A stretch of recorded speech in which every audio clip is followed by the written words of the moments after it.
going to suggest for those of us who would like to see the country come together after the election, a way that we might do that. And for those of you who don't want to see the country come together, or for whom your version is to exterminate the other side, you can go elsewhere and hopefully to a different country. But for the rest of us, I think we'd like to see some real unity and healing.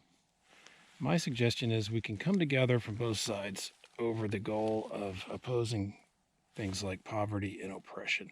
I think that most of the people who, for example, like socialism, like it because of its promise to alleviate poverty and oppression, where rich and powerful people get to take from others at the expense of the others. I'm against poverty and oppression as well. I think the other idea would have to be willingness to listen to those on the other side who have a different view of the best way to reduce poverty and oppression. For me, I love the Bill of Rights, and may surprise some to hear that the main reason I love the Bill of Rights, freedom of speech, freedom of assembly, freedom from unlawful search and seizure, and the rest of the whole Constitution, is primarily because I think it's an awesome way, and it's proven to be an awesome way, to reduce poverty and oppression. The reason is it makes it the government's job to oppose people who are trying to steal from, physically harm, and otherwise oppress other people.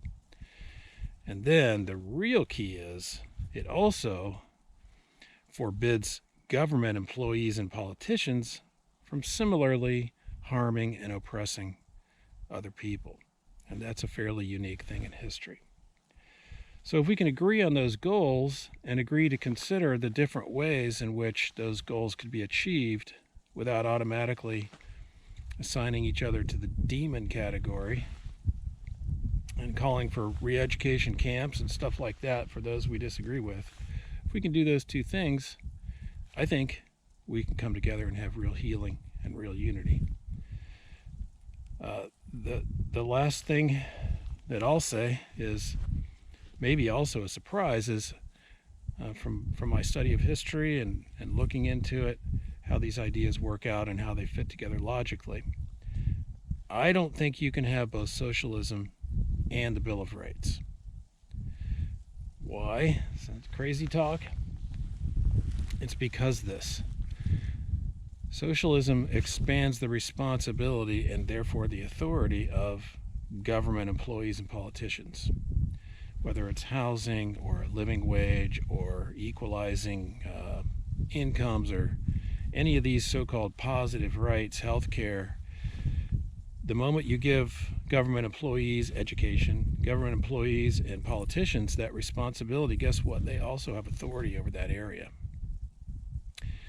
So the Bill of Rights, as I said, has proven to be a tremendous force, I think the greatest force in human history for alleviating poverty, because it puts politicians and government employees under the same set of rules that the rest of us have to live by, and they cannot go past those. They cannot violate us for their own ends. But with socialism, you've expanded that completely, and you can get poor-intentioned people who use that for their own power and privilege. You see that all over the place. You can even have well-intentioned people under socialism who make poverty worse because we as humans are not sufficiently capable to make that kind of centralized planning for people and have it work out well. So you may completely disagree with my view on that last point of socialism versus Bill of Rights being something we have to choose between. But if we can agree that we have common goals and that there's a need to listen to and understand respectfully people that disagree about how to get those goals, I think we got a path to healing in the nation and unity.